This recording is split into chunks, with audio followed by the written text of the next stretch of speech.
What is going on, everybody? It is your boy Hand Dog, and the Arizona Diamondbacks took a quick flight from Sky Harbor here in Phoenix, Arizona, to Miami, Florida, Lone Depot Park. Went fishing and brought back 3 Marlins, 3 wins out of 3, sweeping the Miami Marlins in their own ballpark. As we would hope. I mean, you can't expect it in the sport of baseball when nothing is really given to you. You have to earn it. No matter how much you spend on a team. We talked about this in the Dodgers video that I released here on my YouTube, and we talked about it on TikTok as well. If you haven't already, please go to go down to the description of this video, click the link, and follow my TikTok. Daily content. You do not want to miss it. Trust me. But we talked about it then. The Dodgers do a great job building their team in the offseason, but at the end of the day, we can't give them the World Series trophy because at the end of the day, they have to go out and play for it. You have to earn it, and we're seeing that. We're seeing that now. Look, the Padres are now the best team in the NL West right now. I know it's early, but look at that, how that's working out. So, at the end of the day, you still have to play baseball. And D-backs still have to go out there. Even if they know they're the better team, they still have to go out there and win the game. And they did a good job in doing that behind a great offense and some great starting pitching and some great individual performances from the bullpen. A great all-around series for this team. Started from Tuesday. D-backs won 10-4. Merrill Kelly was actually on the mound. Solid outing from Merrill. What exactly we would hope for. Hopefully we can get a string of consistency from our starting rotation, because if they can play to the level if they can just be who they are, D-backs should win a lot of games. 6 innings pitched, 3 hits, 9 Ks, 1 walk. Stellar performance from Merrill Kelly. That's a Merrill Kelly outing right there. Corbin Carroll gets us off scoring with an RBI double. Geraldo Perdomo, one unsung hero so far this season, and he's taking, play discipline to a whole new level. This dude literally walks more than strikes out. It's like watching Larry Fitzgerald play wide receiver. He doesn't drop the, he literally makes more tackles than interceptions. Like Larry Fitzgerald did in his career. Or, I'm sorry, he's not a quarterback. He had more I'm going to get this right. I apologize. He had more tackles in his career than drop passes. And it's like watching Geraldo Perdomo go to bat. He gets more walks than strikeouts. Literally, he goes down 0-2 quite often, and you would not be surprised how much he turns an 0-2 count into a walk. The plate discipline's unprecedented. The patience is unheard of. It's insane. He's on a whole new level right now for the Arizona Diamondbacks so far this year. And yes, it's going to even out at some point, but if he can just kind of carry a little bit of this throughout the whole year, the Arizona Diamondbacks are going to be absolutely chilling. So I am so excited to see how Geraldo Perdomo is doing so far this year. Josh Naylor, his second home run at the time for his Arizona Diamondbacks career. He's just ripping the cover off the ball now. He kind of came on an interview and said, the home runs are not there every game, but if they do, and they do come, they come in bunches. And, he made it rain this year. It was beautiful in Miami, but he made it rain there. He's been absolutely, a lot of these players are just, the exit velo, they're making some solid contact on these balls. And then, Gabby gets an RBI single. He gets on the board. Hopefully that can kind of get him some momentum going into that. Then Corbin Carroll, I say more, another homer, 6 home. He's just, to watch what he's doing is so, makes me so happy, because compared to last year, how he started off, we all remember how bad it was at one point for Corbin Carroll to start the year, and he was able to turn it around, thankfully. But he's playing out of this world right now, and it's awesome. He's right now, I know it's in the way too early MVP odds, he's second behind Shohei on sportsbooks. So if he can play at an MVP level, and Ketel Marte can come back, and then Geraldo Perdomo and Eugenio, that's all I can say. And the D-backs win 10-4 game 1. Exactly what we wanted to see. Make a statement game 1. The supposed stigma about Torey Lovullo D-back teams is that and it's well documented. When we have an off day, usually we are iffy the first game of a series after an off day. We don't. It's the opposite of the Andy Reid treatment. Where you give Andy Reid an extra week off, you're gonna lose because you're giving him an extra week to prepare. Literally, it's the opposite. Oh, you give the D-backs an extra day to rest, yeah, they're gonna lose probably. So I'm glad we're able to get that monkey off our back per se. Go into Wednesday. Brandon Pfaadt's on the mound. Hopefully we can get more consistent pitching going, and we get just that. Why it's not quite a quality start, which has been a thing for the D-backs starting as of late. They were able to straighten a good roll of quality starts from their rotation. They're actually building up quite a nice streak, getting close to maybe, I think it was a franchise record. They were getting close to. They needed a few more in there. But, like what Torrey said at the end of the game, is close enough. Honestly, 5 2/3 innings, 5 hits, but 6 Ks, 2 walks, 1 earned run. Great outing from Pfaadt.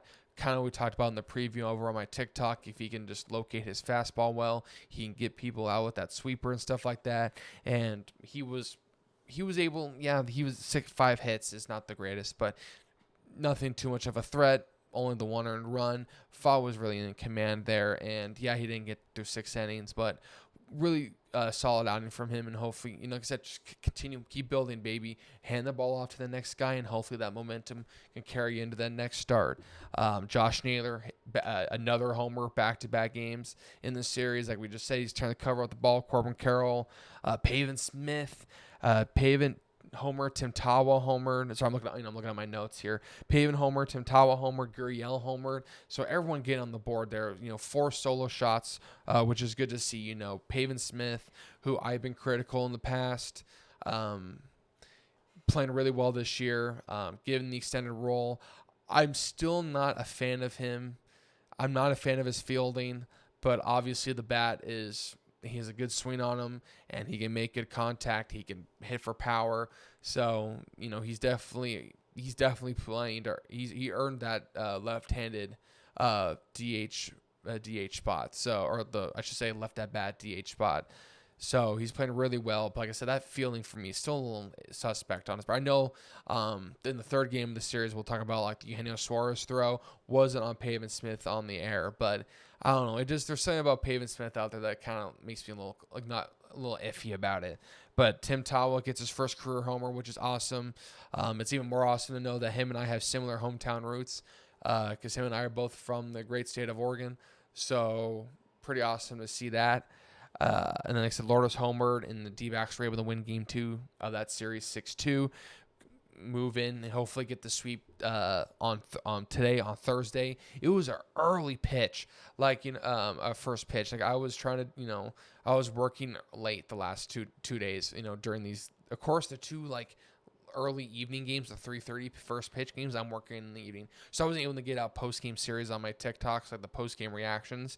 And then, of course, the third game's a 9:10 game. So I literally work till 11. I go to bed. I wake up, and it's essentially first pitch. So I really couldn't film a preview or anything like that. So I was able to catch the game at least. And Erod, is the starter. Rodriguez was our starter for the third game of this series today. And, for him, it's been testy early, not because of he's been really iffy. The defense behind him has been really suspect. Some errors, some iffy decisions on fly balls and stuff like that. Where they should have pursued him, and stuff like that. It continued a little bit today. Oh, and I should say the offense. Erod has so far gotten little offense. In his starts, he's always had to come from behind. He would give up 1 or 2 runs, and he would leave it at that. But the offense would not get going. And finally today, the offense gets going first. They give him a lead, and he's able to work. He was super aggressive with the fastball today, and it worked well. They obviously saw something in the scouting report that they liked, and he worked it to his advantage.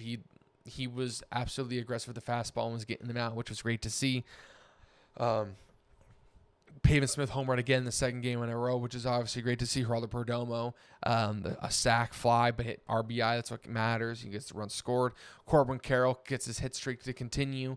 RBI single, Perdomo single, and then Josh Naylor, third game in a row, literally in the series as well. Third game in a row, homer. He was 50-50. That ball was either was going to hit the foul pole or was going to go right, and it catches dead center of the foul pole. And Naylor knew it. He hit that. It was funny because he was literally getting ready to step in the batter's box, and the pitcher didn't meet him correctly in time. So Naylor stepped into the box up in the count 1-0 and takes a little cutter inside and just hits the foul pole with a no doubter in his book. And he's absolutely raking. Couldn't have. It's funny now, like before first game of the series, and I know like I mentioned it a few times. Missing Christian Walker and his leadership and his defensive stability and stuff like that. And then a lot of fans are talking about missing Jock Peterson. I going into the offseason or going into this season, I knew we would get one or the other. I preferred Christian Walker over Jock Peterson. I love Jock Peterson as a player, and he adopted the Valley for 1 year, which was great to see. He took it in. He went to Cardinals games. He went out. He traveled around the state. It was awesome to see that he took in the state for that 1 year. So it was really awesome to see him do that.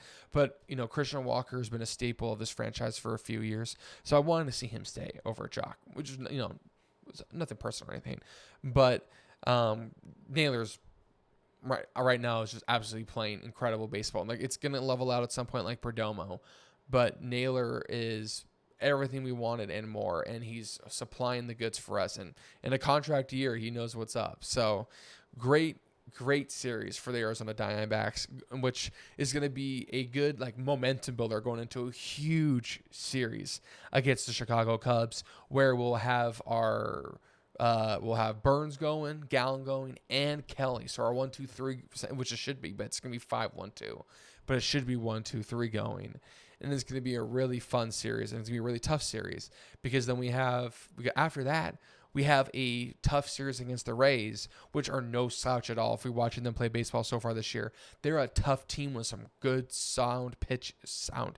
I was thinking about saying solid and then sound, and I think I just said both at once. Good sound pitching with some good offense as well. So the Rays are going to be a tough series, and then we got the Braves, Mets, and Dodgers. So it's going to be tough.